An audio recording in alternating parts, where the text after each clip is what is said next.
Kokrisalo East Tripura Lok Sabha achuk thaini India Alliance candidate Rajendra Riang ni pirmungo Kumargat amsaini laharo khlaijaka Kaisaria litai lahar kothum panda manjaka India Alliance ni candidate Rajendra Riang Congress MLA Sudip Roy Barman haste CPIM tangphang Jitendra Chaudhary no khoboi kobun ozamaro West Tripura Lok Sabha Chongbari 19 April salmariwo paimani yagulo hainoi East Tripura Lok Sabha Chongbari ni bagai chengjak firka pirmung haike hasini kereng thayo loi jijagi tongu lukothum panda tei rally rok Abo haike no Kokrisalo East Tripura Lok Sabha achuk thani India Alliance ni candidate Rajendra Riang ni pirmungo Kumargat amsaini laharo khlaijaka Kaisaria litai lahar kothum panda manjaka India Alliance ni candidate Rajendra Riang Congress ni MLA Sudip Roy Barman haste CPIM tangphang Jitendra Chaudhary no khoboi kobun ozamaro Pandokok sanan thangi MLA Sudip Roy Barman te East Tripura Lok Sabha achuk thani India Alliance ni candidate Rajendra Riang Tipramo thate BJP ni gathalai mongna te shezamani koksaka দেশব্যাপী competitive এক্সামের পরীক্ষার প্রশ্নপত্র ফাঁস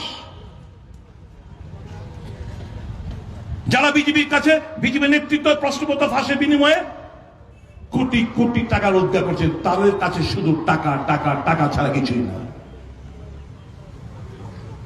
কংগ্রেস তার ঘোষণাপত্রে বলেছে যে diploma degree holder যারা পাশ করবে সাথে সাথে তাদেরকে অ্যাপ্রেন্টিসশিপ ট্রেনিং বছরে 1 লক্ষ টাকা দেবে প্রত্যেক মাসে মাসে 8,500 টাকা করে বছরে 1 লক্ষ টাকা দেবে এই ট্রেনিং এর মাধ্যমে কেউ পাবলিক সেক্টর কেউ প্রাইভেট সেক্টরের চাকরি তাদের মধ্যে আরো দারুণ গুণগত মান পরিবর্তন ঘটবে এবং তার বিনিময়ে পাবলিক এবং প্রাইভেট সেক্টরের চাকরিটা সুনিশ্চিত করবে আর কি বলেছে যে 30 লক্ষ শূন্য পদ সেন্ট্রাল গভর্নমেন্টের যেগুলো পড়ে রয়েছে সেগুলো পূরণ করবে কংগ্রেস যা বলে তা করে কংগ্রেসের এবার ন্যায় আরেকটা ন্যায় হচ্ছে জাতি জনগণনা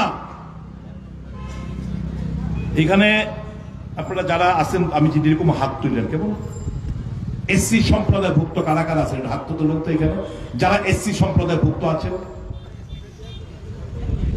ভেরি গুড ওবিসি সম্প্রদায় ভুক্ত যারা রয়েছেন হাত তুলবেন ওবিসি সম্প্রদায় ভুক্ত প্লিজ ভেরি গুড এবার এসটি সম্প্রদায় যারা আছেন এসটি সম্প্রদায় ভুক্ত হাত তুলুন ভেরি গুড এবার কংগ্রেস কি কইছে শুনেন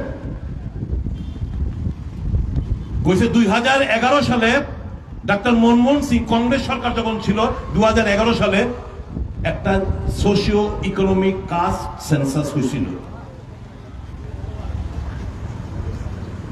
আর্থসামাজিক কাস্ট সেন্সাস হয়েছিল 2016 সালে তার ডেটা সবটা সেন্ট্রাল গভর্নমেন্টের কাছ থেকে পড়ছে দেখা সেন্ট্রাল গভর্নমেন্ট স্কোর প্রকাশ করার কোনো দরকার নেই কেলিগা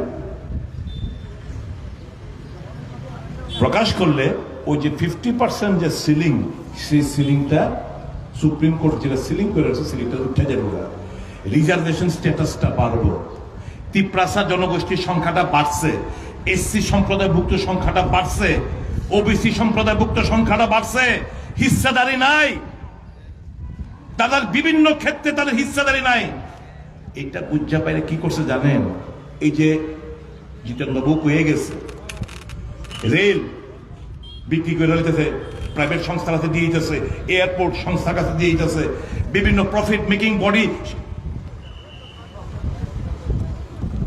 আপনার কর্পোরেট হাতে তুলে দিতেছে কারণটা কি জানেন এবার পাবলিক সেক্টরের কাছে সরকারের কাছে থাকলে তো SC reservation ST reservation OBC reservation পাইলে হলে এবার যখন আম্বানি আদানিদের কাছে যায় বোগা তখন তো এসসিদের জন্য রিজার্ভেশন থাকতো না এসটিদের জন্য ওবিসির জন্য রিজার্ভেশন থাকতো না তাহলে এই যে রিজার্ভেশন ক্ষেত্রটা আরো সংকুচিত হইয়া পড়ব আমি কথাগুলো বললাম এই কারণে basically BJP RSS ST SC OBC এবং সংখ্যালঘু মানুষের বিরোধী বুঝা জানে কথাগুলো যারা এসসি সম্প্রদায় ভুক্ত রয়েছে বা বন্ধু বিজেপিরা বুঝা যান দয়া করে ভোট দেন কি না দেন দ্যাট ইজ আলাদা চ্যাপ্টার এই সত্য কথাগুলো কেউ বলবে না বিজেপি তারা বলবে না, কোনো এজেন্ডা নেই। তাদের এজেন্ডা শুধু রাম, তাদের মন্দির মসজিদ, তাদের হিন্দু মুসলমান, এই তো তাদের এজেন্ডা। আমরা পাবলিকের এজেন্ডা নিয়ে আমরা মাঠে নেমেছি। আপনারা জানেন এই কেন্দ্রে আমরা 9 জন প্রার্থী হয়েছি। এই কেন্দ্রে আমি ইন্ডিয়া জোটের বামফ্রন্টের মনোনীত সিপিএম প্রার্থী হিসেবে কাস্তে হাতুড়ে তারকা চিহ্নে আপনারা ভোট দেবেন, ভোট দিয়ে আমাকে জয়যুক্ত করবেন এই আশা এবং প্রত্যাশা রাখছি।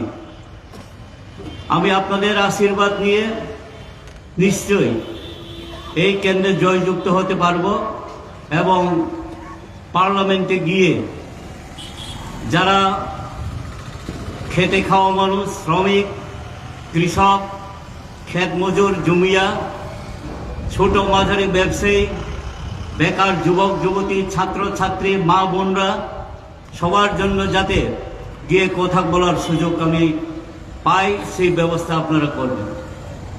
বন্ধুগণ, এই লড়াইটা হচ্ছে দেশের রক্ষা করবার জন্য, দেশকে সুরক্ষিত রাখবার জন্য, সংবিধান রক্ষা করবার জন্য, গণতন্ত্র এবং ধর্মনিরপেক্ষ রক্ষা করবার জন্য। ভারতবর্ষ যুক্তরাষ্ট্রের ব্যবস্থায় আমরা চলছি, কিন্তু এটাকে টুকরো টুকরো করে ভেঙে দিয়েছে, সেটাকে পুনর্গঠন আবার করতে হবে। তাই আমি আপনাদের কাছে আবেদন রাখব, যারা বিভাজন করতে চায়, যারা ভাঙতে চায়, যারা ভারতবর্ষকে বিক্রি করে দিচ্ছে, তাদের বিরুদ্ধে আমাদের এক কাট্টা হবে, এক কাট্টা হতে হবে।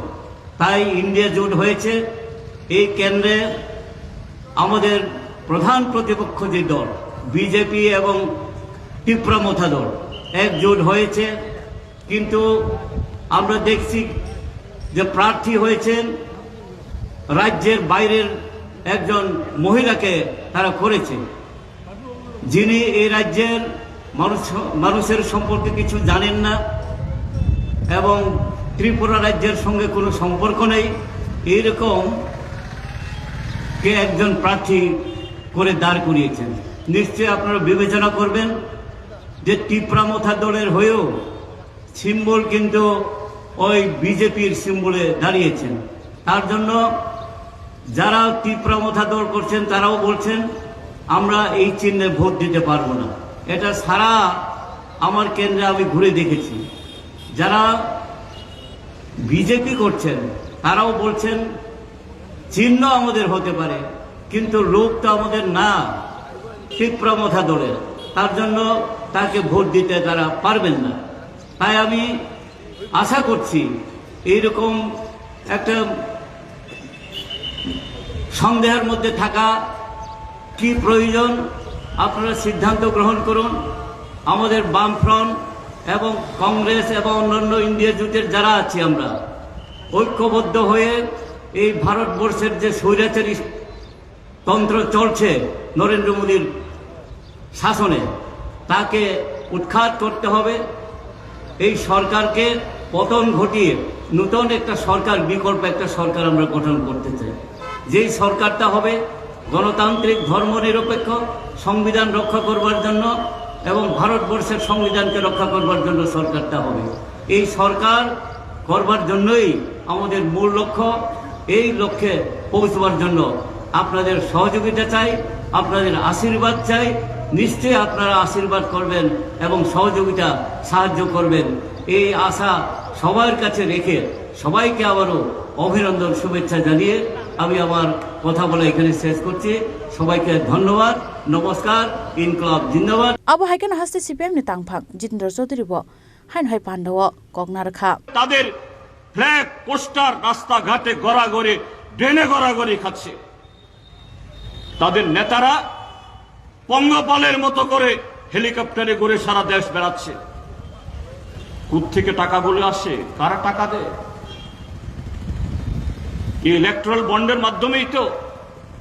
আর সেই টাকা আদায় করার জন্য বিজেপি দল তার সরকারকে ব্যবহার করে, পুলিশকে ব্যবহার করে কি ধরনের জঘন্য অন্যায় কাজগুলি করেছে আজকে এগুলো সারা দেশের মানুষ জানেন। ভারতবর্ষের সুপ্রিম কোর্ট 7 বছর এটা নিয়ে বহু তর্ক বিতর্ক করার পর চূড়ান্ত রায় দিয়েছে এই আইন বেআইনি। এই আইনের মাধ্যমে টাকা তোলা, এই টাকা কালো টাকা। তাহলে যারা এইভাবে কালো টাকা তুলেছেন, সারা দেশের প্রতিবাদকে অবহেলা করে যারা এই আইন পাশ করেছেন, তাদের বাড়িতে কেন সিবিআই যাবে না? তাদের নেতারা কেন গ্রেপ্তার হবে না? তাদের বিরুদ্ধে কেন এফআইআর হবে না? এইভাবে ভারতীয় জনতা পার্টি আমাদের দেশের বহুদলীয় গণতন্ত্রের যে গরিমা, যুক্তরাষ্ট্রীয় কাঠামোর যে আবেদন, প্রকৃত গণতন্ত্রের যে স্বাদ, যে ব্যবস্থার মধ্য দিয়ে এই দেশ যখন স্বাধীন হয়, পৃথিবীর বহু দেশের নাগরিক তারা বলেছিল এই দেশ কি করে টিকবে? এত ভাষা, এত ধর্ম, এত সংস্কৃতি, এত বৈচিত্র্য। কিন্তু সেই বৈচিত্র্য আমাদের এই গণতন্ত্র, এই সংবিধান আমাদেরকে আরো শক্তিশালী করেছে। আর নরেন্দ্র মোদী, বিজেপি আজকে সেই বৈচিত্র্যকে খতম করে সেই সংবিধানকে সম্পূর্ণ তুলে দেওয়ার চেষ্টা করে দেশে সম্পূর্ণ অরাজকতা এবং একনায়কতান্ত্রিক ব্যবস্থা আনার চেষ্টা করছে। তার মানে কি হবে? অনিবার্যভাবেই সে ব্যবস্থায় হাতে গোনা কিছু লোক, মুষ্টিমেয় কিছু লোক, তারা ছাড়া এই দেশের সম্পদ তার ভাগ আর কেউ পাবে না। এইভাবেই সেই পথে আজকে দেশের কৃষি, দেশের শিল্প, সামগ্রিকভাবে দেশের অর্থনীতি সে লাটে উঠেছে। আসালনি রেলিতাই লুকুথম পান্ডাও খাতং খাজান বিশিংতে মানজাখা তংক সংলুকুরক। ব্যুরো রিপোর্ট চিনি খরাং।